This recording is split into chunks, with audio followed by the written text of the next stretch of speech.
Hello students, I hope you are all fine and in good health. In this audio presentation, I will be discussing the second chapter from Snapshots, that is the address. It is written by Marga Minko, and it is a short story that dealt with a daughter who goes in search of her mother's belongings after the Second World War in Holland.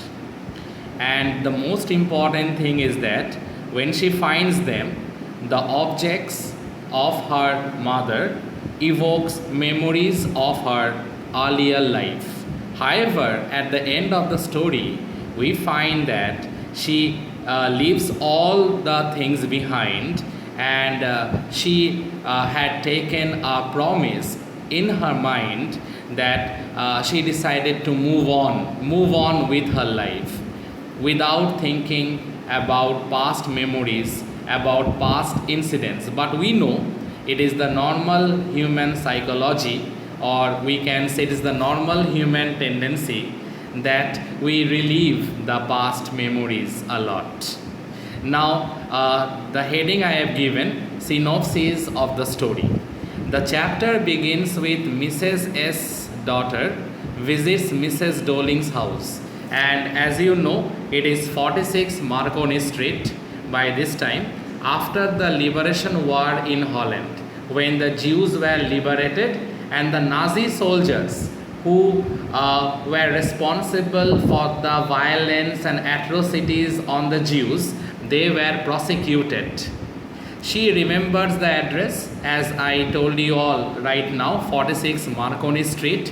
Therefore, reaches there and meets a woman, and that woman is the shrewd lady by the name of Mrs. Doling, whom she knows very well because previously she was introduced to her by her mother. To her surprise, Mrs. Doling, who was a frequent visitor to their home after the war, refuses to recognize her. As I already referred to Mrs. Doling as a shrewd lady, because the main objective of Mrs. Doling was to take the precious possessions from the narrator's mother, because that was her target. That was the reason that she renewed her friendship with the narrator's mother after a long time. For the greed, for the temptation of possessing those precious belongings that actually belonged to the narrator's mother. The narrator introduces herself again and again, but all in vain, because Mrs. Doling, though she recognized the narrator, but she realized the real intention of the narrator. What was the main motive? What was the main purpose of the narrator's visit to her house? And that was the reason that she was unwilling to interact with her. She was reluctant to have a discussion with her. Mrs. Doling is wearing a green cardigan, or green knitted cardigan as you can say, which once used to be owned by the narrator's mother, Mrs. S. The narrator wants to talk to Mrs. Doling, but later turns a blind eye and shuts the door on her face. Totally, Mrs. Doling neglected the narrator. She knew it very well at the back of her mind, the real purpose, the real motive of the narrator's visit to her house. Why? Because we all know by this time that the narrator, after the liberation of the Jews, wanted to see her mother's belongings, or rather to say her mother's prized possessions. But unfortunately, she was taken aback by the behavior that was shown by Mrs. Doling, who refused to recognize her. The narrator once again confirms the address by looking at the nameplate again and again, which suggests Mrs. Doling in black letters on white enamel, and a house number is 46. Everything is getting tallied, but still Mrs. Doling refused to recognize the narrator, because as I already told you all, dear students, she is very shrewd and conniving. She realized it very well the main purpose of the narrator's visit to her house? Obviously, the main purpose, as we all know, that she wanted to see her the possessions that actually belong to her mother. But Mrs. Doling, she was not at all interested to let the author inside the house. So dear students, I am moving on. Having been ignored by Mrs. Doling, the narrator walks slowly to the railway station. While walking down, she recalls the moments spent with her mother and the time when things had started disappearing from her room as well as home. Because the real purpose, as I told you all, the real purpose of Mrs. Doling was to take full control and possession of all the precious belongings that actually belonged to the narrator's mother. And in order to take all those things, because of extreme greed and temptation, she renewed her friendship with the narrator's mother after a long time. Not for the sake of friendship, but in order to take full possession of all her belongings.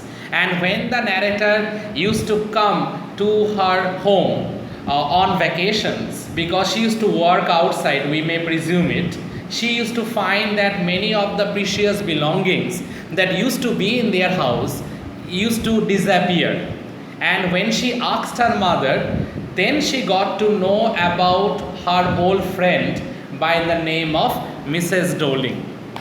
When inquired, her mother told the narrator about Mrs. Doling, an old acquaintance of her mother whom she had not seen for years. But suddenly, she had turned up and renewed her contact with her mother. Just as I told you all, dear students, that she renewed her friendship with the narrator's mother for the only sole purpose of taking full possession of her mother's prized possessions or precious belongings. She was never a friend of the narrator's mother. And the narrator's mother, she was very innocent, easily gullible woman, and she was easily convinced by Mrs. Doling. And the narrator's mother was so innocent that she was totally unaware of the complexities of the mind and the psyche of Mrs. Doling. What was her real intention? The narrator's mother was completely unaware of that. Narrator's mother also adds that every time she leaves, she takes something home with her. Now every time Mrs. Doling used to come with an empty bag, and whenever she is to move out of the house, that bag is to be full of the precious belongings. According to her mother, Mrs. Doling had taken everything, starting from antique silver plates to the crockery used at their home. That means all the expensive kitchen appliances and silver crockeries that were in their home. Everything was taken by Mrs. Doling, whose physical specialty was that she had a broad back.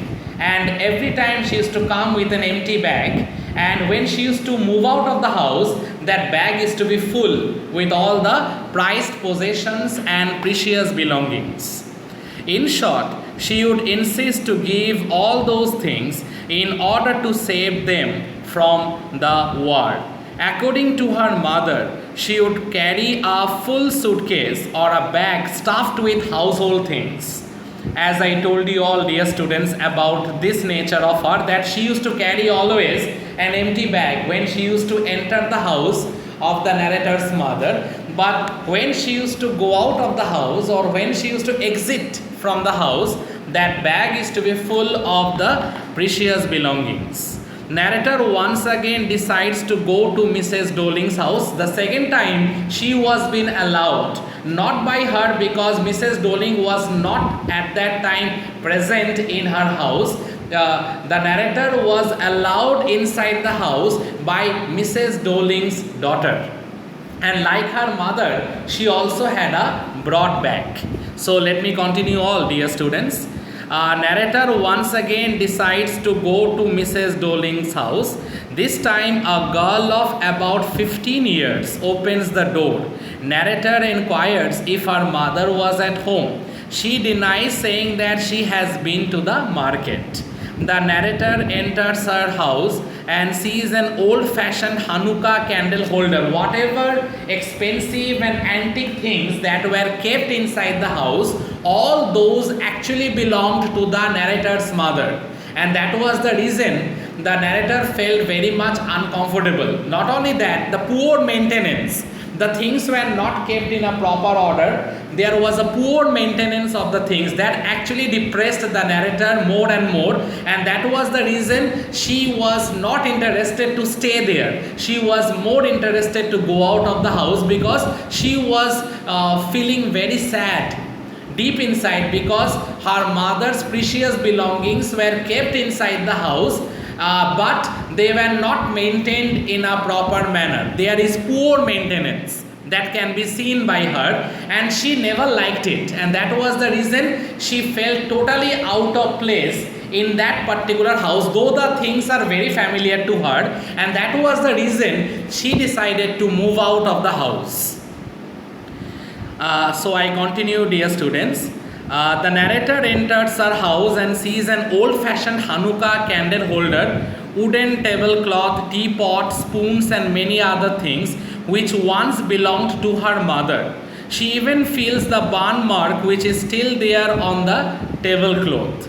But soon she realizes that she has to catch her train, and she was feeling very upset because the things were all stuffed inside the house, and because of poor maintenance, many of the things are not being kept in a proper order also.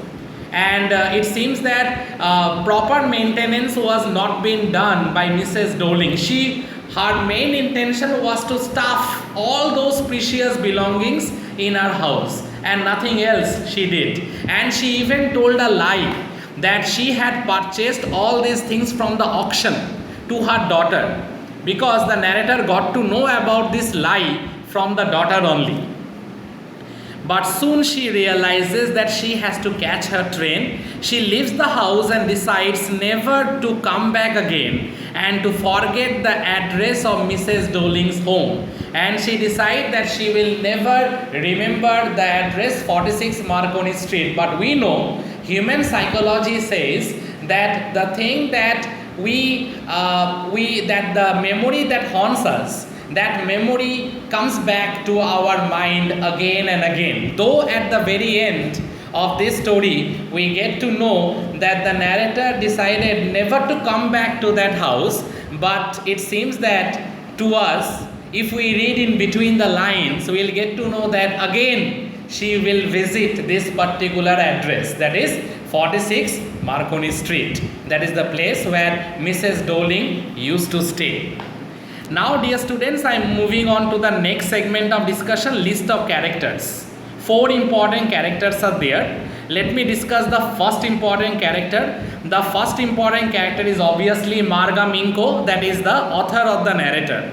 And as you all know by this time, it is semi-autobiographical also. And the background is the World War II, or we can say just the aftermath of the World War II, the defeat of the Germans, and obviously the liberation of the Jews. Marga Minko is a Jewish girl who faced the pain, sufferings and losses. And remember, dear students, she was also a journalist. So the descriptions are very realistic because she herself was a journalist.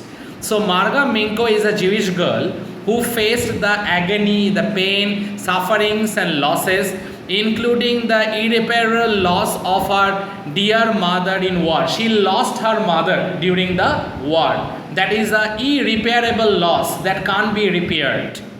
She is a brave and courageous girl who faces the challenges of a lonely life after the war is over, after the liberation. As been stated in the story also, you all know by this time that she used to live in a one-room flat.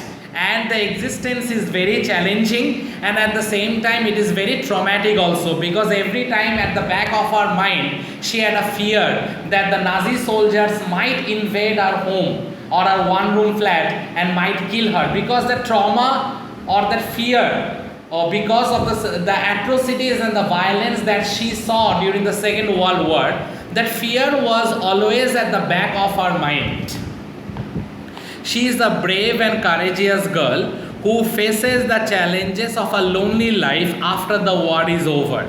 Minko is attached to her mother's things, and after returning to her home city, she goes to Mrs. Doling to claim her mother's things back. Mrs. Doling, she is a very shrewd woman. She is cold, she is indifferent, she is discouraging, and she was reluctant, as I told you all earlier, she was reluctant to recognize the narrator. And the attitude and the behavior of Mrs. Doling further depressed her a lot.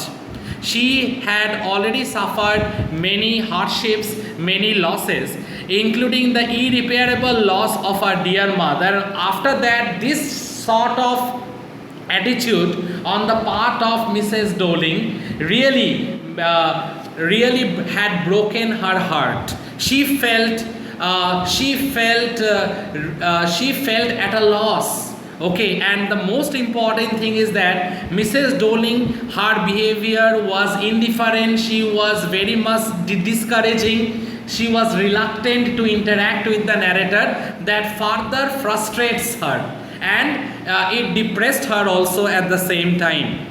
Finally, she decides to leave her mother's things and forget them forever, as the things will evoke her mother's memories more often and make her more miserable. And that was the reason at the very end we find that she had taken a promise that she will never return back to this place, because returning back to this place will make her more sad, will make her more miserable.